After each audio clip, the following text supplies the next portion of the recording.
안녕하세요, 여러분. 리트킴입니다. 현재 시간 2024년 10월 13일 오후 15시 12분으로 비트코인 일일 시황 시작해 보도록 하겠습니다.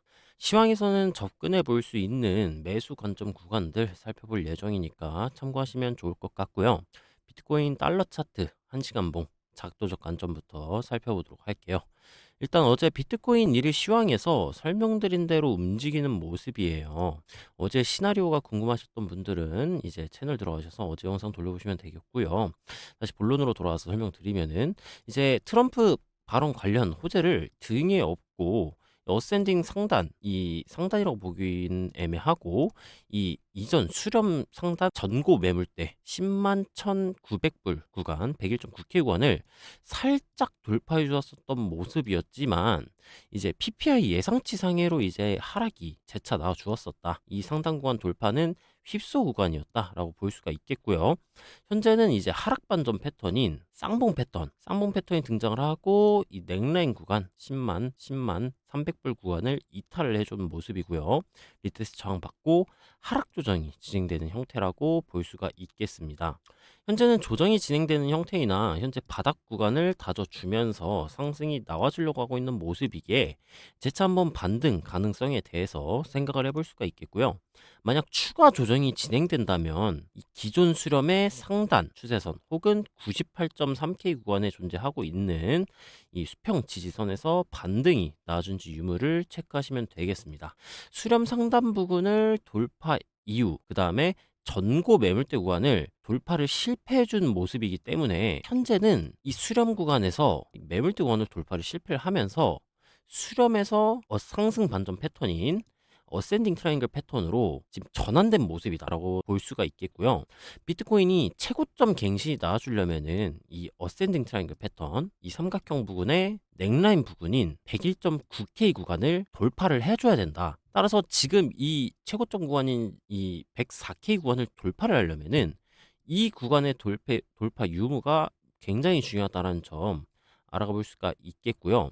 이 작도적 관점에서의 매수 관점 시나리오는 두 개 정도로 체크를 해볼 수가 있을 것 같아요.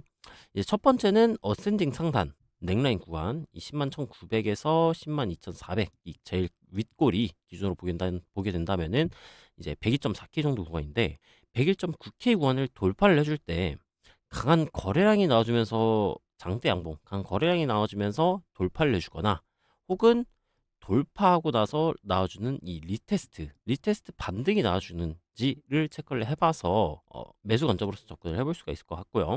두 번째는 상승 시나리오를 생각을 해봤으니까 하락 시나리오에 대해서 생각을 해봐야겠죠.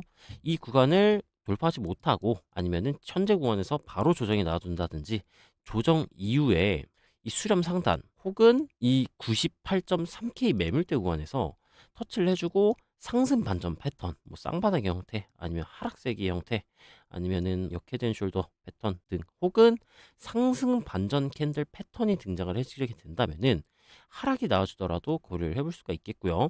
이 98.3K 구간을 이탈을 하더라도 이 올라오는 상승 추세선이 있어요. 이 어센딩의 상승 추세선, 이 상승 추세선을 어느 구간에서 터치를 하느냐에 따라서 다르겠지만은 저는 이쪽 구간이라고 예상을 해보게 된다면은 97.4에서 97.6K 정도로 예상이 되고요. 98.3K 구간을 이탈하더라도 이 추세선에서 반등이 나올 수 있기 때문에 이 추세선에서의 반등 유무도 체크를 해보셔야 된다라고 설명이 가능할 것 같습니다. 작도적 관점은 여기까지 살펴보도록 하고요. 이평선 및 보조지표 관점으로 나가보도록 할게요.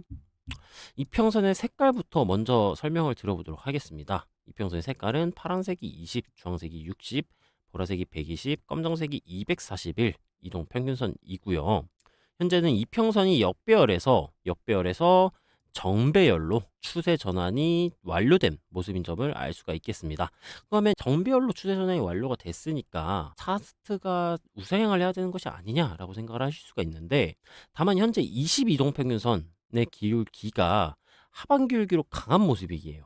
그럼 따라서 가격이 상승이 나중에 된다면은 이 22동 평균선 구간에서 저항을 받아줄 가능성이 상당히 좀 높겠구나라는 점을 예상을 해볼 수가 있겠고요. 그러면 22동 평균선의 기울기가 상방 기울기로 전환이 돼야지 추가적인 상승이 나와줄 수 있음을 우리는 알아볼 수가 있어요. 그럼 이 22동 평균선의 기울기가 상방 기울기로 전환이 되려면은 어떻게 해야 되느냐? 현재 구간에서 응축으로 진행이 되면서 이 하방압을 해소시켜 줘야 돼요. 해소라는 것은 말 그대로 이제 이렇게 완화되면서 상방 기울기로 전환되는 것을 뜻하고요. 이 응축으로 하방압을 해소시켜 주거나 아니면은 급등이 나와주면서 얘를 이렇게 한 번에 상방 기울기로 전환시켜 줘야 되는데 급등이 일반적으로 잘 나와주진 않잖아요. 급등을 예측해 볼 수도 없고 따라서 현재 이 지지를 받아주고 있는 이전에 지지를 받아주었었던 이 62동 평균선 혹은 하단에 존재하고 있는 이 121, 241 이동 평균선 등을 가격이 지켜주면서 22동 평균선의 기울기를 해소시켜주고 플러스 상방 기울기로의 전환이 나와 주어야 상승이 나와줄 수 있겠다라는 점을 알아볼 수가 있겠습니다. 만약 제가 말한 시나리오대로 이 완만하게 이렇게 전환시켜주게 된다면은 모든 이평선들이 다 응축이 진행이 될 거예요. 20, 60, 120, 240 이런 식으로 모든 이동평균선들이 응축이 진행이 될 텐데 이평선의 응축 시 추후에 무조건적으로 폭발이 나와주게 됩니다. 그럼 이 폭발이 어느 방향으로 나와주는지가 중요하죠. 일단 폭발은 상방이든 하방이든 모든 방향으로 나와줄 수가 있어요. 네, 근데 이평선이 응축이 하면은 폭발이 나와준다는 걸 어떻게 아냐? 라고 질문을 주실 수가 있어서 이제 과거 차트를 살펴보게 된다면은 이쪽 구간에서도 모든 이동 평균선 응축하고 폭발이 나와준 모습이고요. 또 과거 차트로 넘어가 살펴보게 된다면은 이동 평균선들의 응축 이후 폭발 이런 식으로 이동 평균선들이 응축이 진행이 되면은 폭발이 진행되기 때문에 우리는 폭발할 방향성을 예측을 해볼 수가 있어야 해요. 그러면은 이 이동 평균선으로서는 폭발 방향을 어떻게 예측을 할 수가 있느냐? 일단 추세 그리고 지지와 저항선이 있느냐로 알아볼 수가 있어요. 그리고 두 번째로는 보조지표의 방향성으로 예측을 해볼 수가 있는데 현재 이동평균선부터 살펴보게 된다면은 현재 이평선의 배열상 정배열인 상태예요. 이 말은 즉슨 상승 추세다. 라는 점을 의미하고 있고요. 근데 대신 위쪽 구간에 22동 평균선 저항 구간이 존재를 해요. 그 말은 즉슨 저 22동 평균선 이 저항 구간을 돌파시켜주고 아까 제가 말했었던 상반 기울기로 전환이 나와주게 된다면은 이 전환되고 돌파 혹은 돌파 이후 리테스트 시점에서 상방으로의 폭발 가능성이 굉장히 높겠구나 라는 점을 이제 저희가 알아볼 수가 있을 것 같고요. 보조지표 관점을 한번 살펴보도록 할게요. 보조지표는 이제 트리플 스토캐스틱이란 보조지표이고요. 이 순서대로 단기, 중기, 장기를 나타냅니다. 이 파란색 선은 K선이라고 부르고요. 이 빨간색 선은 D선이라고 부릅니다. 근데 현재 단, 중, 장기의 모든 K선들이 상방 기울기를 유지해주고 있는 모습이에요. 장기 K선 같은 경우에는 이 과매도 구간에서 골든 크로스가 나와주려고 하고 있는 모습이기 때문에 현재 보조지표의 방향성은 상승 방향성이구나 라는 점을 알아볼 수가 있겠고요. 장기 K선이 이 내려와주고 있는 D선을 골든 크로스하는 시점이 22동 평균선 구간을 돌파해주는 시점일 거예요. 하반기 울기 때에는 돌파하더라도 재차 이렇게 저항을 받아주면서 가격이 빠져줄 수가 있어요. 기울기의 강도에 따라서 다르긴 하겠지만 자 그러면 이전 이평선에서 살펴보았었던 것처럼 보조지표의 방향성도 상방이네? 그렇다면은 이 리트킴이 말한 22평의 기울기가 상방으로 전환되면서 돌파 혹은 돌파 이후 리테스트 구간에서 상승 폭발 타점을 한번 노려볼 수가 있겠구나. 매수 관점으로서 접근을 해볼 수가 있겠구나. 라는 것을 오늘의 결론으로 가져가 볼 수가 있겠고요.